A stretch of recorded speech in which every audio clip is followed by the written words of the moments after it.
இந்த சுசலான் எனர்ஜி ரொம்ப ஒரு காலத்தில் பிரபலமாக இருந்தது. 440 ரூபாய்க்கெலாம் ட்ரேட் ஆகிட்டு இருந்தது 2008. நான் 300 ரூபா 350 ரூபாய்க்கெலாம் ட்ரேடு பண்ணியிருக்கேன். அந்த ஸ்டாக்கு 2014 பார்த்தீங்கன்னாக்கா பிலோ 6 வந்திருக்கு. எக்ஸிஸ்டிங் இன்வெஸ்டராக இருந்தால் 47.92 நியர்பை சப்போர்ட். அது பிரேக் ஆனாலோ அல்லது அதுக்கிட்ட வந்தாலோ உங்கள்கிட்ட கேபிட்டலை பொறுத்து நீங்கள் அக்யூமுலேட் பண்ணலாம். ஸ்விங் ட்ரேடர்ஸாக இருந்தால் இதை 47.92 ஸ்டாப் லாஸ் வச்சுக்கோங்க. இண்டெக்ஸ் ஏறின அளவுக்கு அல்லது மார்க்கெட்டு எல்லா செக்டர்களும் ஏறின மாதிரி சுகர் செக்டார் ஒன்று ஏறி அதிகமான பங்களித்த மாதிரி தெரியலை. As per data Renuka sugars இப்போ 39.86 ட்ரேட் ஆகிட்டுருக்கு. இதனுடைய இயர் ஹை 56.50. கட்டுமானத்தின் வலிமை, கட்டிடங்களின் பாதுகாப்பு, ஸ்ரீ துர்கா டிஎம்டி கம்பிகள். நியூஸ் கேஃபே நேயர்களுக்கு வணக்கம். இப்போ மார்க்கெட்டில் ஃபெமிலியராக இருக்கக்கூடிய ஸ்டாக்ஸ், அதுவும் விலை கம்மியாக இருக்கக்கூடிய ஸ்டாக்ஸ் வந்துட்டு இப்போ வாங்குறது, இந்த சுச்சுவேஷனில் வாங்குறது சரியாக இருக்குமா, அதை வாங்கலாமா அப்படிங்கிறத பற்றி கேட்டு தெரிஞ்சுக்கிறதுக்காக இன்றைக்கி நம்ம ஷோக்கு இன்வைட் பண்ணிக்கிறது ஒரு wealth management expert Kovai Viswanath sir அவர்கள். சார் வணக்கம் சார். வணக்கம் கவின். சார், இப்போ நம்ம ஒரு ப்ராடக்ட்டை வாங்குறோம் அப்படின்னாலே ஃபஸ்ட்டு அது பிராண்டடாக இருக்கா அப்படிங்கிறத பார்ப்போம். அதுக்கப்புறம் அதோட லைஃப் ஸ்பேன் எப்படி இருக்குது அப்படிங்கிறத பார்ப்போம். எல்லாத்தையும் தாண்டி ஒரு ப்ரைஸ் வந்துட்டு எவ்வளோ இருக்குது, நமக்கு அஃபோர்டபுளாக இருக்கா, ப்ரைஸ் கம்மியாக இருக்கா அப்படிங்கிறத நம்ம முக்கியமாக பார்ப்போம். ஸோ அதே மாதிரி தான் ஷேர் மார்க்கெட்லையும் இப்போது இந்த சுச்சுவேஷன்ஸில் கொஞ்சம் ஃபெமிலியராக இருக்கக்கூடிய ஸ்டாக்ஸ், அதுலேயும் பர்டிகுலராக 100 ரூபீஸுக்கு கம்மியாக இருக்கக்கூடிய ஸ்டாக்ஸ் வந்துட்டு ஒரு சில நாங்கள் எடுத்திருக்கோம். அதோட ஆல் டைம் 52 வீக் ஹை, அதே மாதிரி 52 வீக் லோவும் வந்துட்டு நாங்கள் எடுத்து வச்சிருக்கோம். ஸோ அதோட டேட்டாஸ் வந்துட்டு எப்படி இருக்குது, அது இப்போ வாங்கலாமா அப்படிங்கிறத உங்களோட சஜஷன்ஸ் வந்துட்டு சொல்லுங்கள் சார். ஸோ இதில் நம்ம ஃபஸ்ட்டாக பார்க்க போகிற ஸ்டாக் என்ன அப்படின்னா ஐஓபிங் சார். இந்த ஸ்டாக்கோட 52 வீக் ஹை பார்த்தீங்கன்னா ஒரு 83 ரூபீஸ் வரைக்கும் ரீச் ஆகிருக்குங்க சார். 52 வீக் லோ பார்த்தீங்கன்னா 38 ரூபீஸ் வரைக்கும் டவுன் ஆயிருக்குங்க சார். இந்த ஸ்டாக்கோட கரண்ட் ப்ரைஸ் எவ்வளோ இருக்கும் சார்? இதோட டெக்னிக்கல் அனாலிசிஸ் வந்துட்டு எந்த மாதிரி சார் இருக்குது? இப்போ பொதுவாக நீங்கள் இப்போ கேட்குறது ஐஓபிங்கிறது ஒரு bank stock, nationalised bank. Okay, இப்போது நீங்கள் உங்கள் சொன்ன தகவல் படி பார்த்தீங்கன்னா இயர் ஹை அவ்வளோ இருக்குது. இப்போ இயர் லோ கிட்ட 51 ரூபா 13 பைசாவில் ட்ரேடிங் ஆகிட்டுருக்கு. காரணம் என்ன அப்படின்னு கேட்டிங்கன்னா ரொட்டேஷன், சைக்கிளிக் ரொட்டேஷன் சொல்கிறாங்க இல்லையா, செக்டரிக்கல் ரொட்டேஷன், செக்டரல் ரொட்டேஷன் அப்படிங்கிற போது ஒரு தரம் பேங்க் செக்டார் ஏறும், ஒரு தரம் ஐடி செக்டார் ஏறும், ஒரு தரம் மெட்டல் செக்டார், இப்படி பார்க்குற போது பேங்கிங் செக்டார்.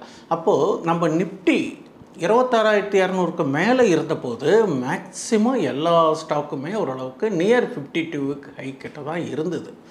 சம் கரெக்ஷன்ஸ் இப்போ வந்திருக்கிறதுனால பேங்க் செக்டார் எல்லா செக்டாரும் இறங்கின மாதிரி தான் இந்த நீங்கள் சொல்கிற ஐஓபி ஸ்டாக்கும் இயர் ஹை 83லேருந்து கீழே இறங்கியிருக்கு. ஓகே, இப்போ இது குறித்து நான் என்ன சொல்கிறேன் அப்படின்னு கேட்டீங்கன்னா, ஆஸ் பர் டெக்னிக்கல் வியூ சிம்பிளாக சொல்கிறேன். சொல்லிவிட்டு இது ஸ்டாக்கை பற்றி என்னுடைய கருத்தையும் நான் சொல்கிறேன். ஓகே, இப்போ இந்த ஸ்டாக்கு இயர் ஹை 83.75. இது பப்ளிக் செக்டார் அண்டர்டேக்கிங் பேங்க்னு சொல்லியிருக்கேன். ரெண்டாவது லோ 38.95. இதனுடைய பிஇ பார்த்தீங்கன்னாக்கா 32.91. அப்போ பிங்கிறது ஜென்ரலாக ஓரளவுக்கு ஜென்யூன் ரேஞ்சில் தான் இருக்குது. இந்த பிஇ எப்படி மாறுதுன்னு கேட்டிங்கன்னா சப்ஜெக்ட் டு ப்ரைஸு, வால்யூம், இந்த indicators, strength, some factor base பண்ணி பிஇ ஏறும் இறங்கும்.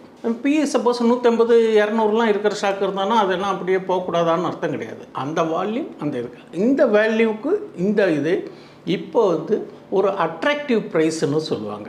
இதுக்கு அட்ராக்டிவ் ப்ரைஸ் அப்படின்னு என்ன ஃபிக்ஸ் பண்ணியிருக்காங்கன்னா 28 ரூபா தான் பண்ணியிருக்காங்க. இப்போ 28 ரூபாய்க்கு மேலே தான் இப்போ ட்ரேடிங் ஆகிக்கிட்டு இருக்குது. இதனுடைய சிம்பிள் மூவிங் ஆவரேஜ் அப்படின்னு பார்த்தீங்கன்னாக்கா 50 ரூபா 30 பைசா. ஆனால் இப்போ ட்ரேடிங் ஆகிட்டு இருக்கிறது 51.13. இதனுடைய strong support as per technical நேற்றைய நிலவரப்படி, தட் இஸ் நேற்றினா இந்த க்ளோசிங் பேஸ் இஓடின்னு சொல்லுவாங்க, எண்ட் ஆஃப் த டே படி பார்த்தீங்கன்னாக்கா 47.92 இதுக்கு ஸ்ட்ராங் சப்போர்ட். இதுக்கு இம்மிடியட்டாக ரெசிஸ்டன்ஸு 54.37. இது அப் ட்ரெண்ட் போகிறதுக்கு எப்போ இது பிரேக் அவுட் ஆச்சுன்னா மேலே அப் ட்ரெண்டுக்கான சான்சஸ் இருக்குது. எந்த ப்ரைஸ் வந்தால் இதை வாங்குறது கரெக்டாக இருக்கும்? 54 ரூபா 37 பைசாவுக்கு மேலே தான் இருந்தால் ஸ்ட்ராங்.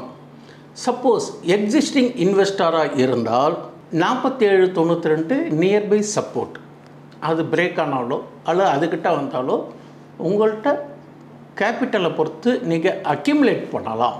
ட்ரேடர்ஸாக இருந்தால், ஸ்விங் ட்ரேடர்ஸாக இருந்தால் இதை 47.92 ஸ்டாப் லாஸ் வச்சுக்கோங்க. என்னுடைய கண்ணோட்டத்தில் இது லாங் டைமுக்கு ஒரு நல்ல ஸ்டாக்குங்கிறது கருத்து.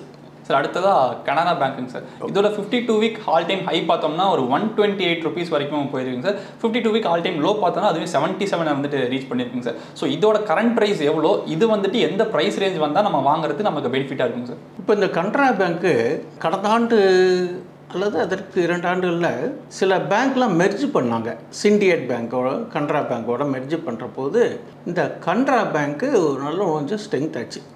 எந்த பேங்க்கு எந்த மெர்ஜோட பண்ணாலும் அல்லது எந்த கார்ப்பரேஷன் எந்த கம்பெனிஸு எந்த கார்ப்பரேட்டிவ் மெர்ஜோ அல்லது டிமெர்ஜரோ பண்ணினால் அதனுடைய ஏற்ற இறக்கங்கள் கொஞ்சம் ஸ்ட்ராங்காக தான் இருக்கும்.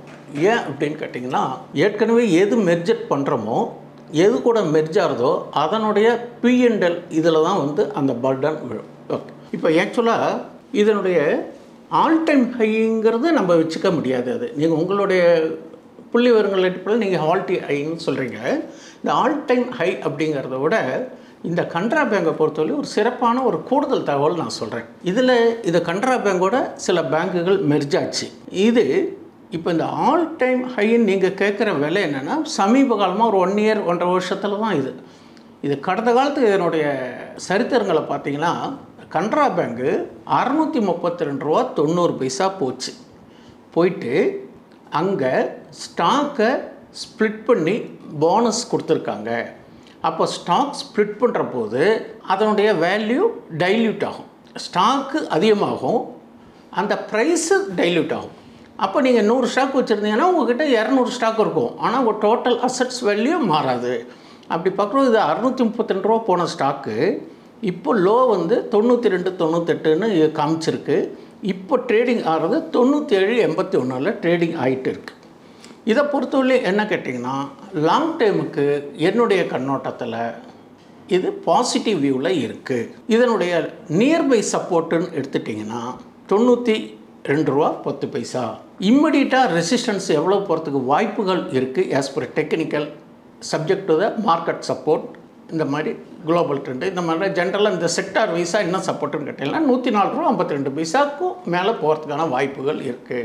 சார் அடுத்ததான் வந்துட்டு IDBI பேங்க்குங்க சார். ஸோ இந்த ஸ்டாக்கோட 52 வீக் ஹை என்னங்க சார், 52 வீக் லோ என்ன, இப்போ இருக்க கரண்ட் ப்ரைஸ் என்ன, எந்த ப்ரைஸ் ரேஞ்சில் நம்ம வாங்குறது நமக்கு பெனிஃபிட்ஸாக இருக்குங்க சார்?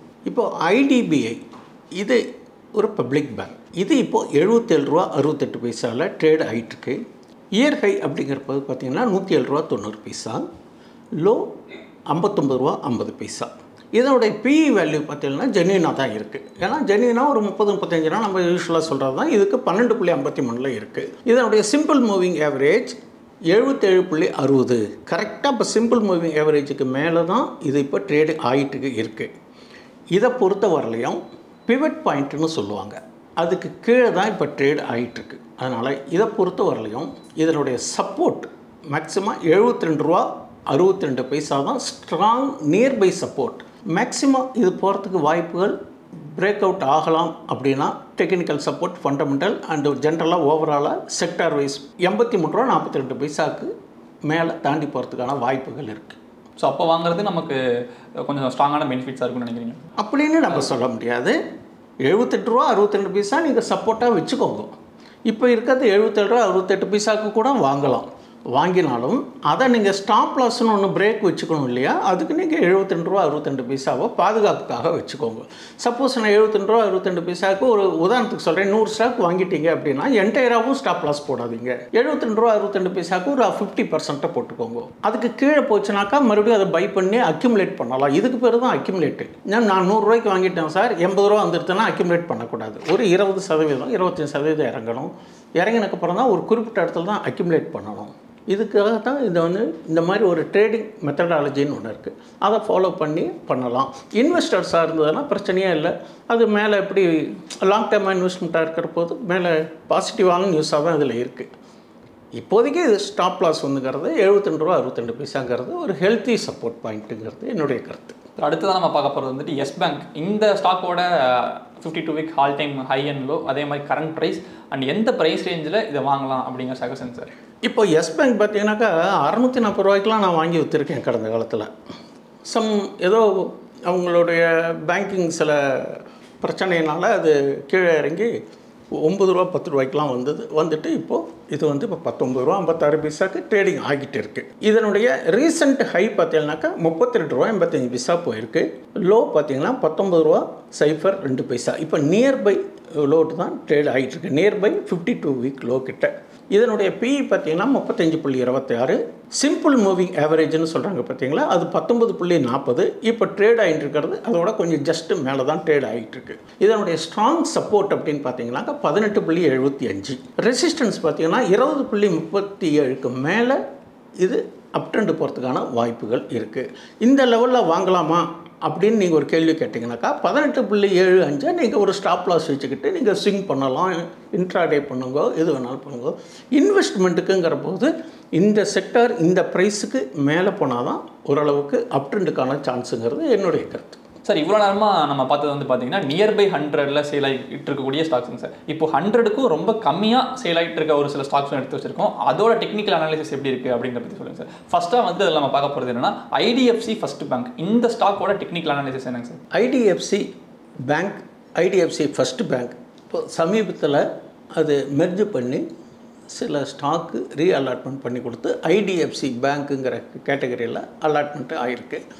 ஐடிஎஃப்சி பேங்க் அப்படிங்கிறது ஒரு பிஸ்னஸ் கொடுக்குற வங்கி தாங்கிறது என்னுடைய கண்ணோட்டத்தில் இருக்குது. இதில் என்ன கேட்டிங்க அப்படின்னு கேட்டிங்கன்னா இயர் ஹை பார்த்திங்கன்னா 98.45, year low 59.30.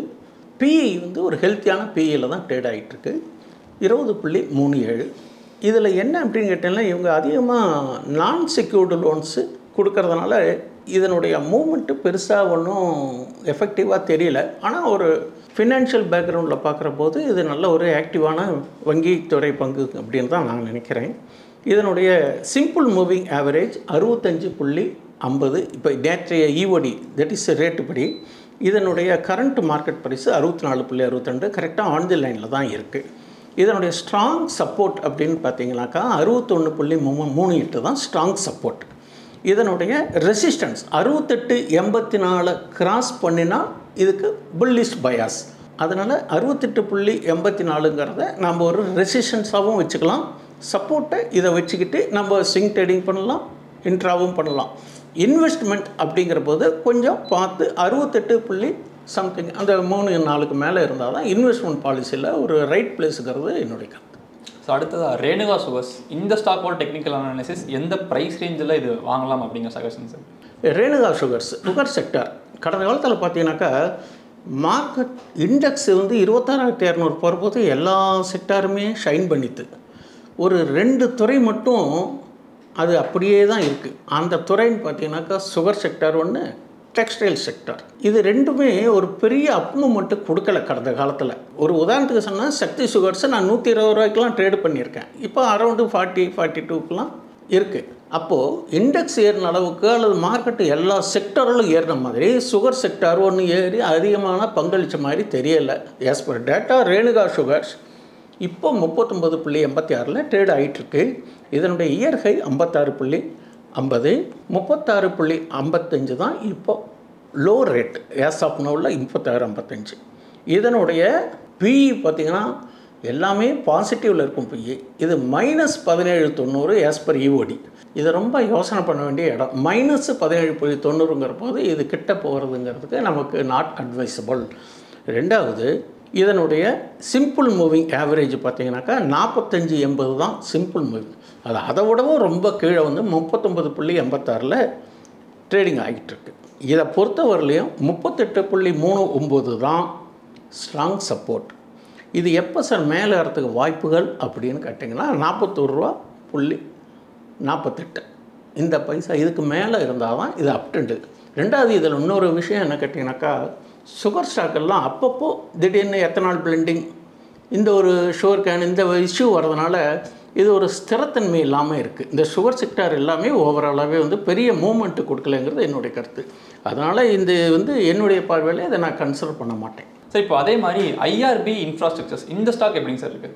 IRB infra as of now 47.42 பைசாவில் ட்ரேட் ஆகிட்டுருக்கு. இதனுடைய ஹை பார்த்தீங்கன்னாக்கா 78 ரூபா 15 பைசா வரலையும் போயிருக்கான். நல்ல இந்த பீக் டைம் மார்க்கெட்டில் போயிருக்கும்போது எல்லா செக்டரல் ரொட்டேஷன்லேயும் இது நல்லா இன்ஃப்ராவும் நல்லா மேலே போயிருக்கு. லோ பார்த்தீங்கன்னா 36 ரூபாவில் ட்ரேட் ஆகிருக்கு. இதனுடைய பிஇ வேல்யூ பார்த்தீங்கன்னா 30.1. நான் ஏன் எல்லாத்துக்குமே பிஇ வேல்யூ சொல்கிறேன்னா, ஒரு பிஇ தான் அதனுடைய ஸ்டாக்கினுடைய ஃபண்டமெண்டலிக்கலாக ஒரு மெயின் பேராமீட்டரில் பிஇ தான் ப்ரியாரிட்டி ஃபஸ்ட்டு பார்ப்பாங்க. பிஇ பார்ப்பாங்க, டிவிடெண்ட் பார்ப்பாங்க, அப்புறம் ப்ரொமோட்டர்ஸ் பார்ப்பாங்க, அப்புறம் மற்ற எல்லா சமாச்சாரங்களும் ஆடிட்டர்ஸ் இருக்கும். அதனால் நான் எப்போவுமே பிஇக்கு கொஞ்சம் முக்கியத்துவம் கொடுக்கறனால தான் ஒவ்வொன்றுக்குமே பிஇ சொல்கிறேன். இது வந்து 30.1 இருக்குது. இதனுடைய சிம்பிள் மூவிங் ஆவரேஜ் அப்படின்னா 60 ரூபா. ஆனால் இப்போ 47.42 தான் ட்ரேட் ஆகிட்டுருக்கான். ரொம்ப குறைவாக இருக்குது. இதனுடைய சப்போர்ட் ப்ரைஸ் கடந்த கால டேட்டா அப்படி பார்த்திங்கன்னா 45.29. இது மேக்ஸிமம் ரெசிஸ்டன்ஸ் என்ன பார்த்தீங்கன்னாக்கா இதுக்கு 49.97, கிட்டத்தட்ட 50 ரூபான்னு வச்சுக்கோங்களேன். இந்த 50 ரூபாய்க்கு மேலே போனால் தான் இது புல்லிஷ் பயாஸ்க்கான வாய்ப்புகள் இருக்குது. இல்லை சார் நான் இப்போ வாங்கியிருக்கேன் இல்லை வாங்குகிறேன் அப்படின்னா இந்த சப்போர்ட்டை வச்சுக்கோங்க. இல்லை ஒரு ஸ்விங் பண்ணாலும் ஒரு இன்ட்ரா பண்ணாலும் இந்த சப்போர்ட்டை மெயின்டைன் பண்ணுங்க. ரெசிஸ்டன்ஸை இதை வச்சுக்கோங்க. இது பிரேக் ஆனால் தான் இன்வெஸ்ட்மெண்ட் பாலிசியில் என்னுடைய கண்ணோட்டம் இது. ரெண்டாவது, இப்போதைக்கு இது வந்து நான் கன்சிடர் பண்ணுறதுக்கு விரும்பவில்லை. ஏன் அப்படின்னு கேட்டேன்னா, டேட்டா வந்து 2023 இது 80 ரூபா இருந்திருக்கு. இப்போ இருக்கக்கூடிய டேட்டா அடிப்படையில் நான் இதை வந்து ட்ரேடு பண்ணுறதுக்கும் கன்சிடர் பண்ண மாட்டேன், இன்வெஸ்ட்மெண்ட்டுக்கும் கன்சிடர் பண்ண மாட்டேன். சார், இப்போ மார்க்கெட்டில் கரண்ட்டாக இருக்கக்கூடிய ஃபெமிலியர் ஸ்டாக்ஸை பற்றி நம்மளோட சஜஷன்ஸ் ரொம்பவே டீட்டெயிலாக எக்ஸ்பிளைன் பண்ணிங்க. இன்றைக்கி நிகழ்ச்சிக்கு வந்தமைக்கு நன்றிங்க சார். நான் இப்போ சொன்ன கருத்துக்கள் எல்லாம் லேட்டஸ்ட்டாக end of the day previous டேட்டாவை பேஸ் பண்ணி இருக்கக்கூடிய டெக்னிக்கல் ஃபண்டமெண்டல் பற்றி தான் சொல்லியிருக்கேன். இந்த செக்டார் அனாலிசிஸோ இந்த ப்ரைஸோ சப்ஜெக்ட் டு த டீட்டெயிலில் சொன்னாலும் நீங்கள் வந்து இதை இன்வெஸ்ட்மெண்ட்டாக இருந்தாலும் ட்ரேடிங்காக இருந்தாலும் சரி, உங்களுக்கு உங்கள் திருப்தி அளிக்கும் வகையில் நீங்கள் டெக்னிக்கலாக நீங்களாக தீர்மானித்து ஒரு முடிவு எடுங்கோ. நான் இதில் எந்த ஸ்டாக்கையும் நான் பரிந்துரை செய்யவில்லை. அதனால் நீங்கள் பார்த்துட்டு உங்கள் டெக்னிக்கல் அட்வைசர் கேட்டுட்டு நீங்கள் இன்வெஸ்ட்மெண்ட் ட்ரேடிங் பண்ணுங்கிறது என்னுடைய கருத்து. வாய்ப்பு கொடுத்தமைக்கு நன்றி. மீண்டும் மற்றும் ஒரு நிகழ்ச்சி சந்திக்கலாம். வணக்கம். இந்த வீடியோ உங்களுக்கு பிடிச்சிருந்தா லைக் பண்ணுங்க, ஷேர் பண்ணுங்க, கமெண்ட் பண்ணுங்க. மறக்காம பெல் பட்டனை கிளிக் பண்ணிட்டு சப்ஸ்கிரைப் பண்ணிடுங்க.